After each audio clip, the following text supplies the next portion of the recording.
आज मी एक जुगाड केला. तसं आपण बायका जुगाड करण्यात एक नंबर आहोत बरं का. ते मी पुढे तुम्हाला सांगते, पण त्याआधी ना सकाळी सकाळी मला हे ब्लँकेट धुवायचं होतं. खरं सांगू ताईंनो, ना हे मला उचलते ना ह्याला मला धुता येते ना पिळवता येतं. बस जसं येतं तसं कचा तुडून असं टाकून दिलं. एवढं धुवून ना खूप जास्त भूक लागली होती. स्वतःचं सगळं आवरून मी स्वतःसाठी पोहे बनवले आणि त्यात मी टाकले होते फरसाणा. तो पोहे ना मला खरंच खूप जास्त आवडतं बरं का.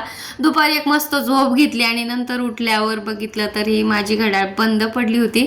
तसं बरेच दिवस झाले बरं का बंद आहे आणि म्हणतात बंद ठेवू नये. सेल सुद्धा मी आणून ठेवले होते पण मला ते सापडतच नव्हतं. मग आज सापडलं तर लावून दिलं. सकाळी जेवण केलं नव्हतं ना, त्यासाठी मला खूप जास्त भूक लागली होती आणि 5:30लाच मी तयारी केली होती स्वयंपाकची. तर डाळ लावली होती आणि त्या कुकरमध्ये ना डब्बा जात नाही आणि गॅसही जातो आणि टाईमही वाचल म्हणून मी ना तांब्यामध्ये दुर्वासाठी भात लावला होता आणि हाच माझा छोटासा जुगाड होता. आज मला खरंच सांगू किती दिवसानंतर वांगे खाते मलाच आठवत नाहीये. तर पण खूप मस्त झाले होते बरं का. वेगळ्या पद्धतीने मी आज वांग ट्राय करायचं म्हटलं. डाळ बनवली होती, राईस बनवला होता, परत चपात्या बनवून घेतल्या आणि मस्त वांग्याची भाजी. असं काही आमचं जेवण होतं आजचं. आणि असंच माझा दिवस निघून जातो बरं का. जास्त काही नसते माझ्या व्लॉग्समध्ये. तर ताईंनो एवढंच. व्लॉग आवडला तर लाईक आणि सबस्क्राईब करायला विसरू नका. चला बाय.